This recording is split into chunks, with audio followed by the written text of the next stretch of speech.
Channel subscribe کر دیجیے گا اور بیل آئکن کلک کر دیجیے گا تاکہ ناول کے نوٹیفیکیشن آپ کو ملتے رہیں۔ ماما کی حالت اب قدرے بہتر تھی، لیکن ابھی وہ ہاسپٹل میں ہی تھی۔ سرمد کو اطمینان تھا، ڈاکٹرز ماما کا پورا خیال رکھ رہے تھے۔ اماں بھی آ جایا کرتی تھیں، اسٹڈی بھی ٹھیک ہی چل رہی تھی۔ تانیہ اب اسے دور دور آ کرتی تھی۔ اس کے یوں دور دور رہنے سے کبھی کبھی دل میں کسک سی جاگ اٹھتی۔ سرمد کو عجیب سا لگتا، کہاں تو وہ اس کے نزدیک رہنے کی کوشش کیا کرتی تھی اور کہاں اب اتنی دور کے اجنبی کے جیسے ہی لگنے لگی تھی۔ شاید اسے بھی عادت ہو چکی تھی تانیہ کی۔ جب وہ اس کے قریب ہونے کی کوشش کرتی تو اسے غصہ آتا تھا، لیکن اب دور رہنا بھی الجھن میں مبتلا کر رہا تھا۔ احساس ہو رہا تھا کہ اس نے غلط کیا ہے، اتنی سختی سے بات نہیں کرنی چاہیے تھی۔ پیار پہ اپنا اختیار کہاں ہوتا ہے، اس کا دل توڑ دیا۔ اسے کوئی حق نہیں پہنچتا تھا ایسا کرنے کا۔ کوئی اس کے ساتھ ایسا کرتا تو اسے بھی بہت برا لگتا۔ بہرحال غلطی ہو چکی تھی، اور جانے کب دل میں یہ احساس جاگا تھا۔ یونیورسٹی میں داخل ہوتے ہی وہ اسے نظر آ گئی۔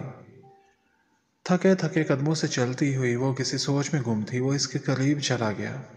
کیسی ہو تانیہ؟ تانیہ نے چونک کے اس کی طرف دیکھا اور حیران ہو گئی۔ میں ٹھیک ہوں، آپ کیسے ہیں؟ اللہ کا شکر ہے۔ اور اسٹڈی کیسی چل رہی ہے؟ وہ بھی ٹھیک ہے، تانیہ نے قدرے حیرت سے جواب دیا۔ اور کچھ سرمد کی سمجھ میں نہیں آ رہا تھا کہ اس سے کیا بات کرے۔ ایسا کبھی نہیں ہوا تھا کہ وہ خود چل کے تانیہ کے پاس آیا ہو اور اس کا حال پوچھا ہو۔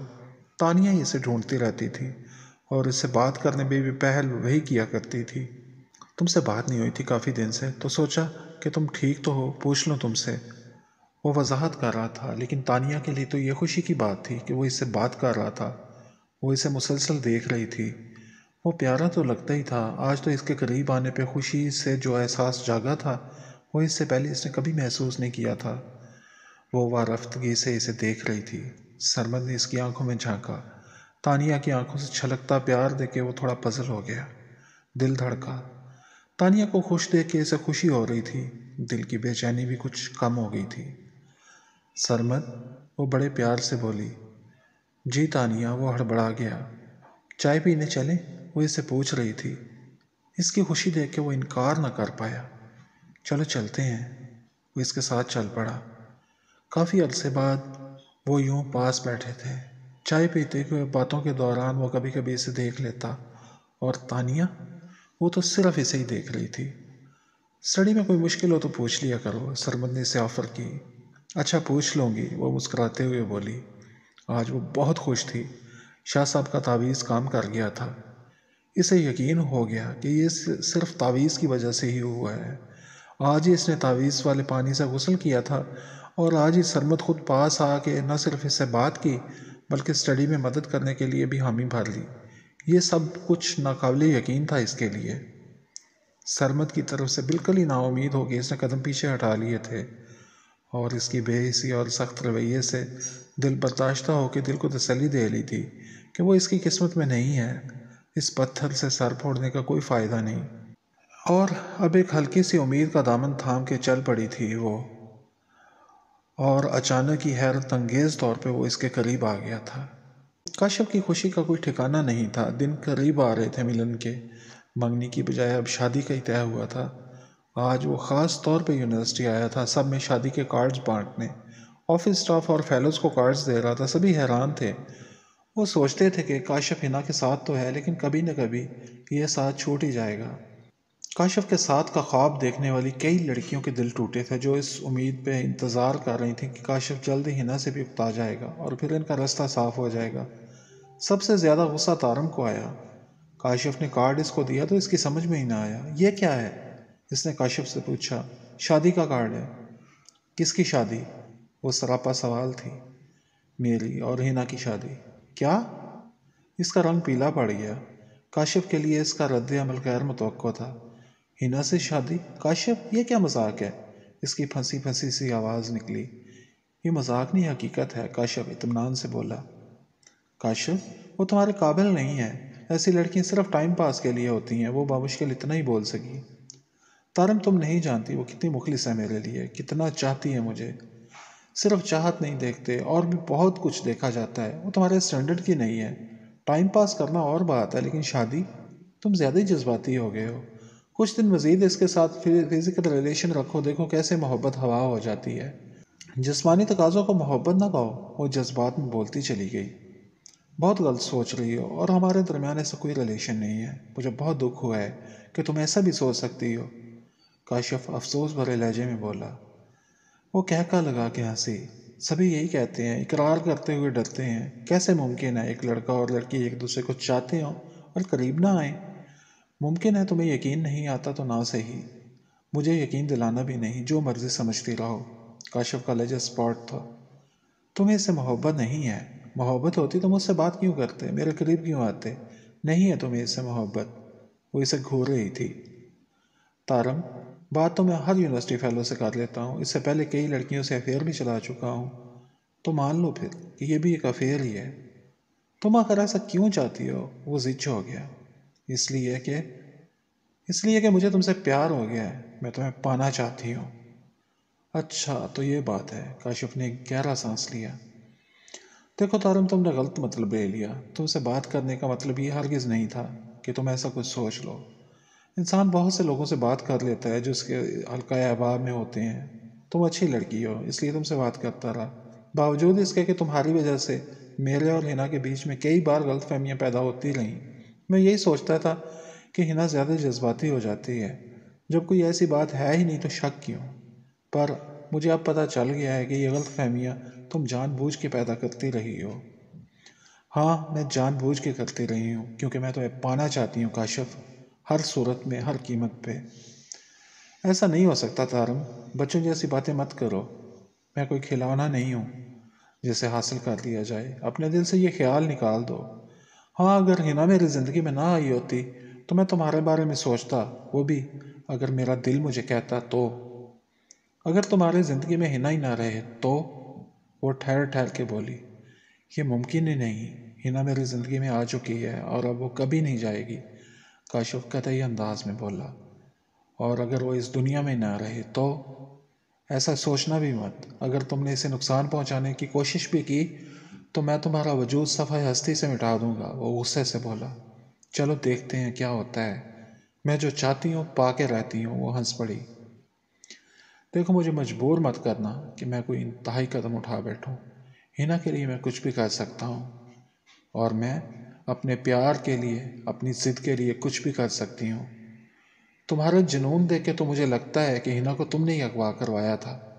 وہ کہکا لگا کے ہنس پڑی.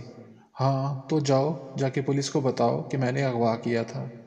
بتانے کی ضرورت نہیں. اگر تم نے یہ سب کچھ کیا ہے تو انہیں خود ہی پتہ چل جائے گا. جرم کبھی چھپتا نہیں.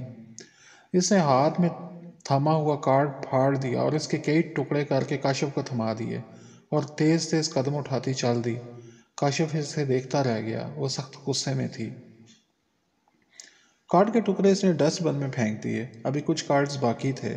سرمد ملا نہیں تھا. سرمد کا خیال آتے ہی اسے بے اختیار سرمد کی ماما یاد آ گئی. مہربان، مشفق سا چہرہ. بے اختیار دل چاہا کہ ان سے بھی مل آئے اور کارڈ ان کو بھی دے آئے. جانے کیوں وہ اسے اپنی اپنی لگی تھیں.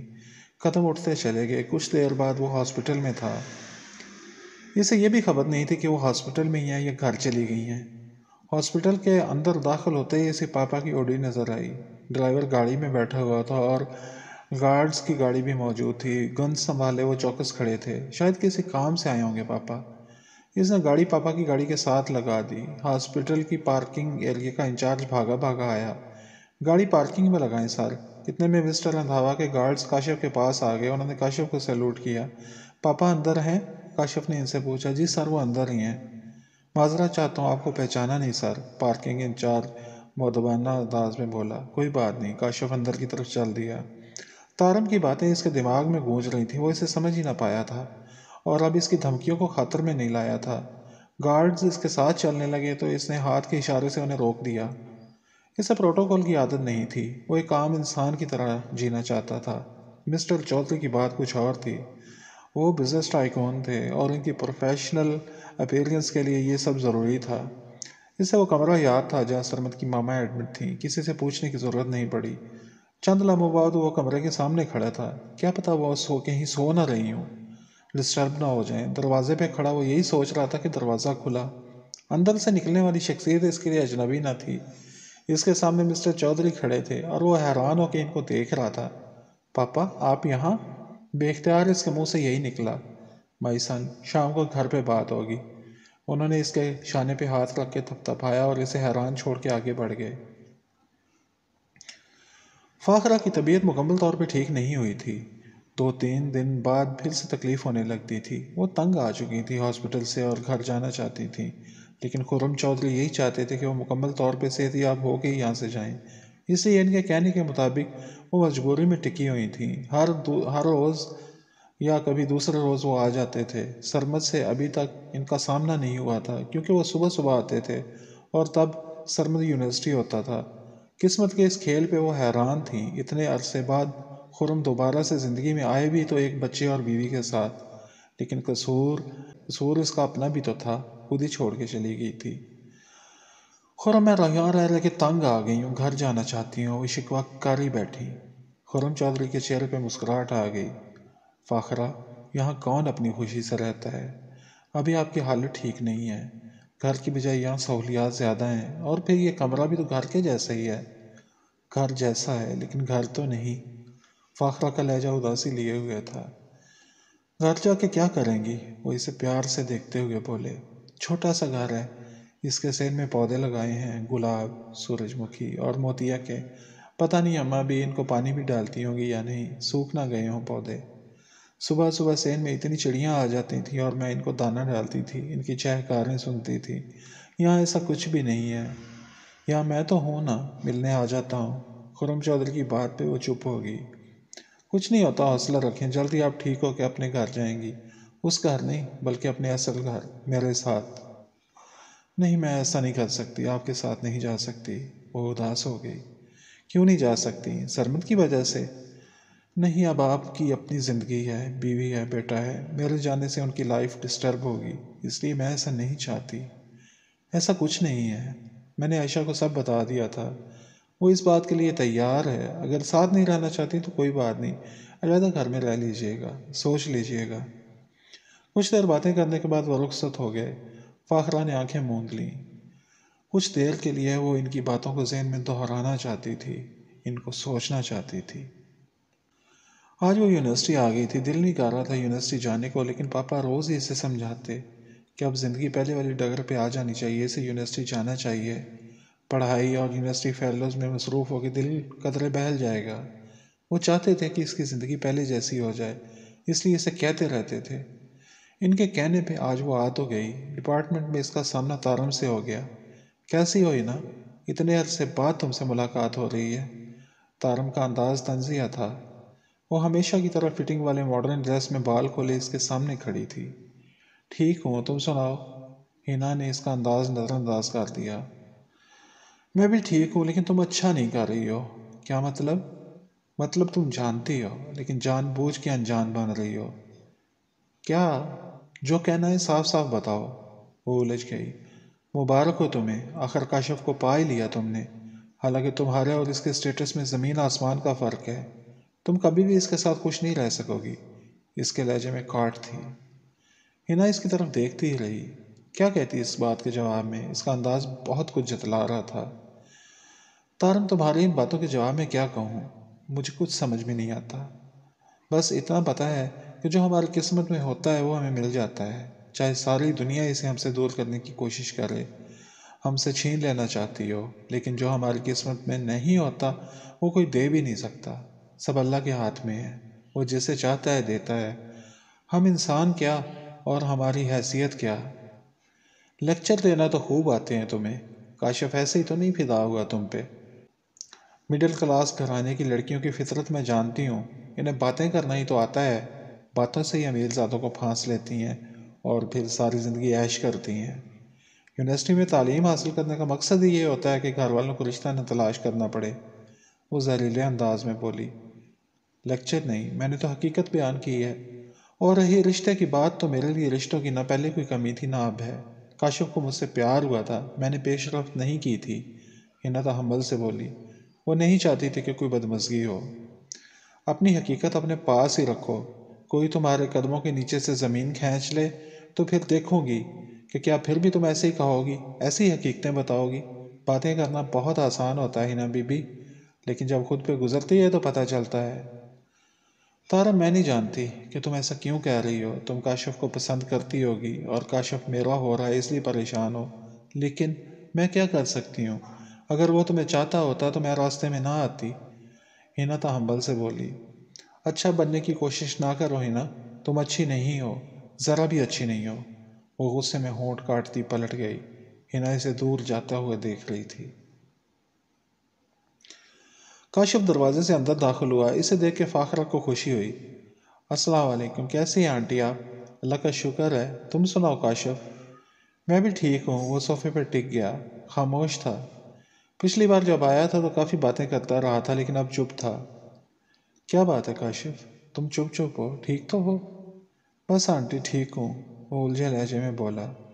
تمہارے ہاتھ میں کیا ہے؟ لفافہ دیکھ کے انہوں نے پوچھ ہی لیا۔ یہ ایک کارڈ نکال کے اس نے فاخرہ کے ہاتھ میں تھما دیا۔ میری شادی ہو رہی ہے، یہ اس کا کارڈ ہے۔ مبارک ہو کاشف، انہوں نے خلوص دل سے اسے مبارکباد دی۔ شکریہ آنٹی۔ اپنوں کا شکریہ ادا نہیں کرتے، وہ پیار سے اسے دیکھ رہی تھی۔ میری خواہش ہے کہ آپ بھی میری شادی میں شریک ہوں۔ انشاءاللہ ضرور آؤں گی۔ وہ اسے غور سے دیکھ رہی تھی۔ خرم کا عکس تھا وہ، کافی حد تک مشابہ۔ پہلی بار جب اسے دیکھا تو اچھا لگا تھا، لیکن یہ نہیں جان پائی تھی کہ وہ کیوں اچھا لگا ہے۔ میں کچھ، وہ کہتا رک گیا۔ بولو کاشف، کیا بات ہے؟ کچھ نہیں، بس ایسے ہی۔ وہ الجھا سا تھا۔ کہیں کاشف نے خرم کو یہاں جاتے تو نہیں دیکھ لیا؟ فوراً اس کے دماغ میں پہلا خیال یہی آیا۔ کاشف، جو بھی بات ہو کہہ دینی چاہیے، چھپانے سے الجھنیں بڑھتی ہیں۔ پر کچھ باتیں ایسی ہوتی ہیں کہ جن کو جان کے زندگی الجھ جاتی ہے۔ وہ سنجیدگی سے بولا۔ ہاں ایسا تو ہوتا ہے، لیکن پھر بھی سچ تو ایک دن سامنے آنا ہی ہوتا ہے۔ حقیقتوں کا سامنا کرنا چاہیے، ان سے فرار ہمیں بزدل بنا دیتا ہے۔